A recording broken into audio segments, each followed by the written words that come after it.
Welcome to the Elevate podcast, brought to you by the Registered Master Builders. Each week we explore the ideas and practices that help us get the best from our businesses, our teams and ourselves. I'm your host, Ryan Castle. We talk to experts, advocates and business owners in the construction industry to share their knowledge, insights and experiences to help you build a better business and enjoy a better life. Now let the business building begin.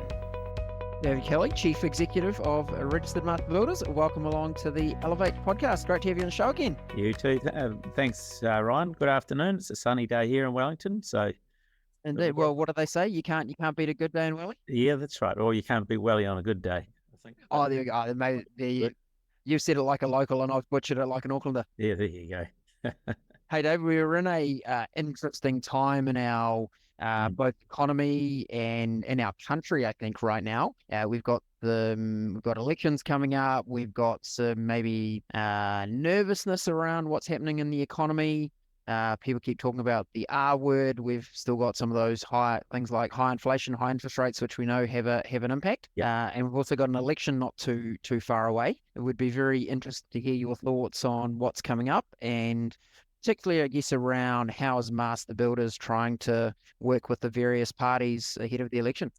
Yeah, so let's start with the election. We're just on 4 months away from election day now, and it's looking pretty tight. The polls come and go a little bit, and you can't just watch or look at the latest one and say that's it, done and dusted, because we know historically things will bounce around. And we are seeing political parties starting to drip feed some of their election policies at the moment. So we're working pretty hard to get across to the various political parties issues that we think are important. No doubt that opinion polls are saying cost of living is the number one thing people are worried about. They're also interested, obviously, in things like law and order and housing, etc. So we need to make sure that we put across in a factual and sensible way what's important to the construction industry, but why it's important to New Zealand and why should people care, because it does come down to the things we've talked about before. It is the industry that provides the housing that we need, the quality at the right place, right time, all those things. It is the industry that builds the schools and hospitals, and that's something that's been much more on the radar, I think, this time around than it was last election.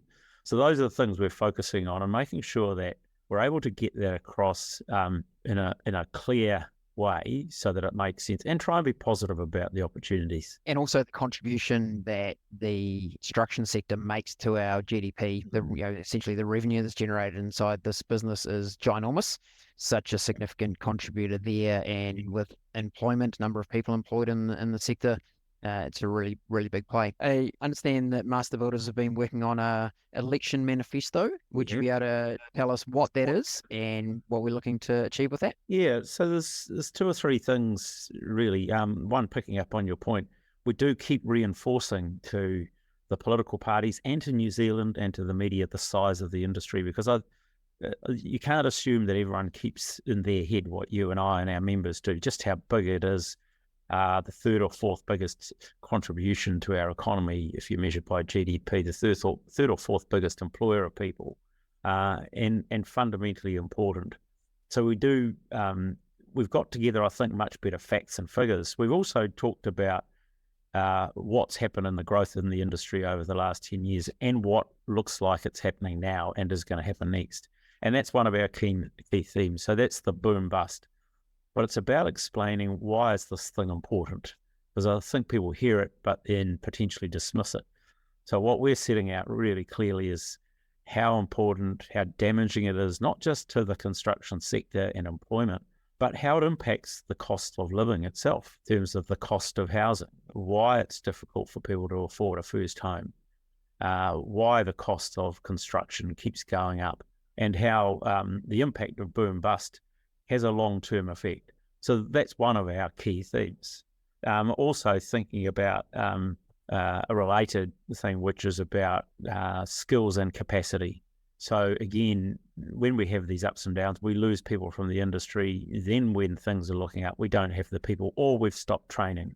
One area, for instance, it's been heartening to hear what we've been pushing for that the current government, the Labor Party at least, has said that if they get elected, they would continue the apprenticeship boost. And we would like to see all the parties because we think it makes sense. Just to give a bit of history there, Ryan, it was in the 1990s that the government of the day moved away from supporting apprenticeships in the way they were. We had 25 years of this theory that if it's needed, the market will provide it. Well, that has just failed. So what we're trying to get across is theory's great, but when it just keeps failing for year after year after year, you've got to do something different. So apprenticeship boost is an example of something that is working, and we need to keep going. And so it's evidence-based apart from anything else. Consenting's a big issue. So both the RMA and building consenting. And the resonance I'm getting when we talk to the different political parties is they get it when we explain what the impact is and what can be done about it. Because I think the concern in the past was political parties said, oh, well, there's nothing we can do about it. When you present positive solutions that are logical, they say, oh, okay, well, that makes sense. Can we get a bit more detail on it? And as it happens, about 3 days ago, the discussion paper on building consent came out, which I think is, there's a lot of good stuff in there, and we're certainly interested in making a positive further contribution, and we'll encourage all of our members to do that, because I think there is a chance, and if there's a strong, consistent approach, we've got a good chance that whatever happens after the election will have a continuity. And that's the overall theme, I think, Ryan, is there are some short-term things we can do. Others will take time.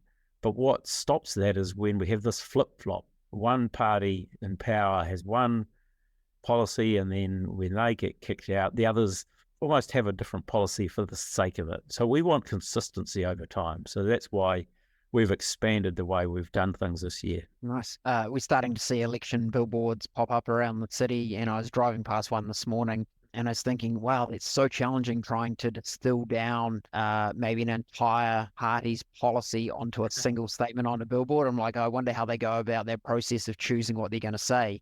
It would be interesting if we, as master builders, would put a billboard up to say, regardless of whether you're blue, red, green, or another color of political party, what would be the key messaging that we would have on our billboard? Did you feel like it would be those 4 points that you talked about, which were smoothing the boom bust cycle, current and future workforce capability, improving productivity through the RMA, and also managing the impacts of climate change? Would those be the 4 key messages that you think? Yeah, and I didn't mention climate change. And the area that we're focusing on there is what are the things that the construction side of the industry can do. And one of the key areas where there's been some really smart work done is around recycling and having what's termed a circular economy. So what's the role that we play in that part? And through our Auckland executive, they've done some really good thinking with the Auckland University of Technology, for instance. So again, presenting some of that as really positive things that can be done. And so they would be the 4. The other part about productivity in the commercial sector is improved procurement, particularly from government. And that's been an ongoing process. We have seen progress where, again, we and others have been able to talk about what's fair, what can actually be done. And so there's a big capability story that we're also talking about. So, yeah, you can encapsulate it in those things. And all of them have outcomes for New Zealanders. So when I talk about procurement, it's a better result. It's better value for money because people do wonder and worry about prices that just keep going up and up and up in the commercial sector. Part of that is because the procurement process is adversarial rather than working as a team. Indeed. I like how you've summarized those, David. And I was thinking about how we bring those forward. And I love how you're thinking about solutions that master builders as a collective are bringing to the table, because in our political landscape, I see all too often there's a lot of criticism, but not often a lot of, and how we would suggest we do it better is this. So I love the master builders coming to the table with solutions, not just can you fix stuff please, or this is what you're doing wrong. It's a really refreshing approach. Well, if we can't see a positive way forward, and if we don't put it in the terms that's actually good for New Zealand and New Zealanders, then no one else can do that for us. And maybe without going into detail and showing any bias, I'm sure you have none. Have you found the across the political spectrum open to discussion and learning about what's going on for us as a sector? Yeah, absolutely. Yeah, and so we've reached out to more parties this year than we did 3 years ago.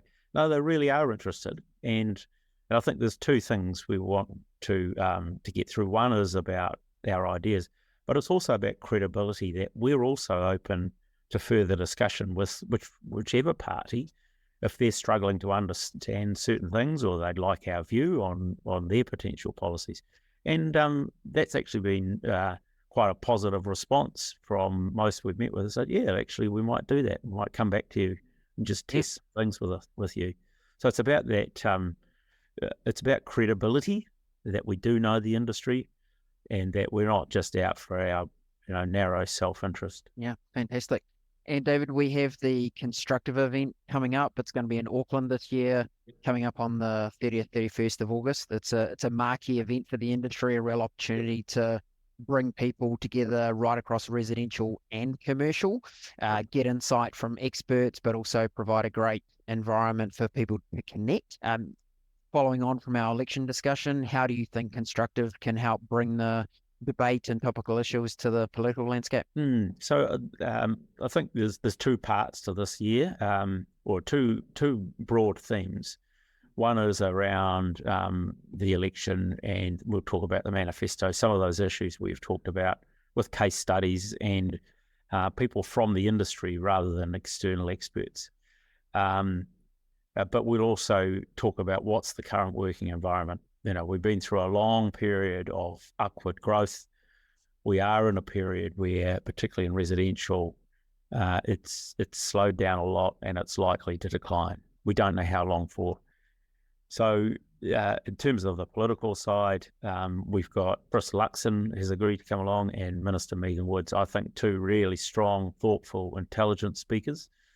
They're not on the same day, so this one's first day, not because we want to keep them apart, Brian, but both of them, I think, are really interested in not talking at the audience for too long, but are very open to taking questions and responding. So I think by the time we get there, which is 30th and 31st of August, they will be pretty close to the election, so they'll be pretty clear about what they're trying to do, but sufficient time still for us to hear and to influence them.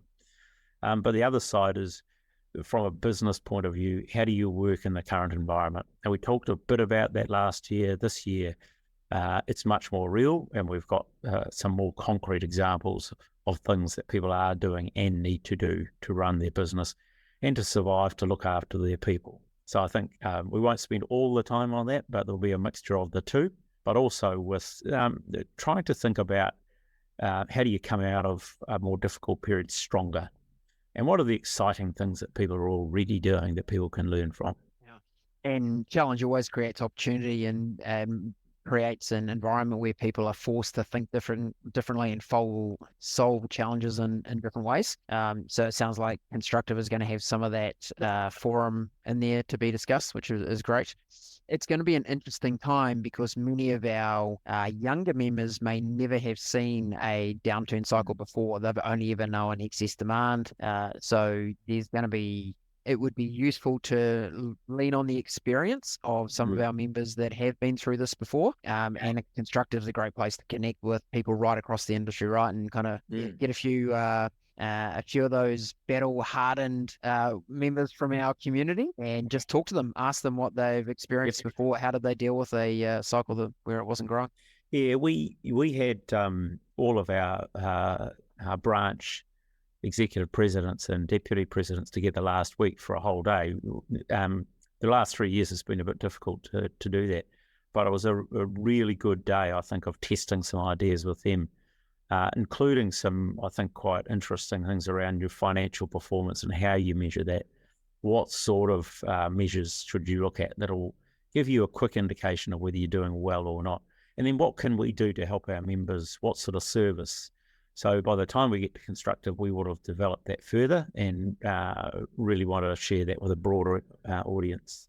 And I can do a little bit of a spoiler alert. We are currently working on a very, very good financial program with Peter Cody from PwC, bringing that as a program to the Elevate platform that's in post-production right now, so it's not too far away. And yeah, we're really excited about what's being created there. We think it's going to be a fantastic resource for the members. Oh, I think for the businesses that take notice and that engage in that will give them the opportunity to be a step ahead of their competitors. I'm really confident of that. Fantastic. And David, it feels like almost every time on Chiefs Chat, we talk about the RMA and the consenting process. We know that it's a significant element for our members.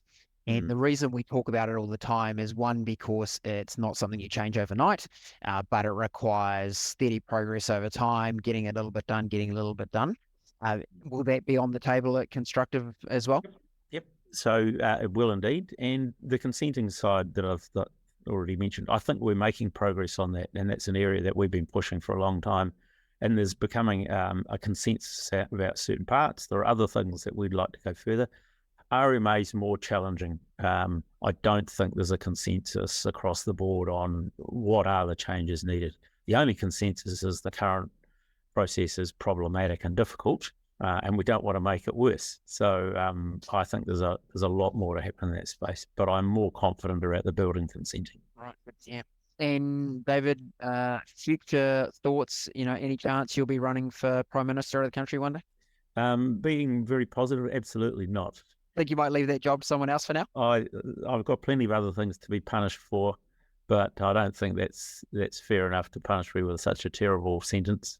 Yeah, it's a phenomenal job when you think about trying to run an entire country, and there are so many opposing requirements, and every sector of the economy would like more money and more things to be done. So it's a challenging environment, but we're very glad that you and the rest of the Master Builders team advocate for us so strongly with government and keep the construction sector front and centre in their mind, because as we discussed at the beginning, we're a significant contributor to what goes on in this country. So if we can keep making progress, it's only going to deliver good outcomes for not just us, but for the wider community as well. Thank you. Yeah, thanks, Ryan. And it's a privilege to have the opportunity to be involved in this work, because it's something I care deeply about. Yeah, we can certainly see that in the effort that goes in, David. So thanks for your contribution. We appreciate it greatly. And thanks for the updates on what you see ahead with the election, how you're trying to engage the political parties. And then also with Constructive coming up, we'd certainly encourage people to get along. Look up Constructive online. You'll be able to see the agenda, what's going on there, and you'll see that there's something for everyone, right? It's whether you're a one person band builder or you're a very large commercial organization, there are elements of that experience that will be a fit for all of you. So I encourage you to get along and have your voice heard, and also connect with other people of our community. Brilliant. Thanks, David. Appreciate your time today. Yeah, you Bye-bye. Take care. Bye.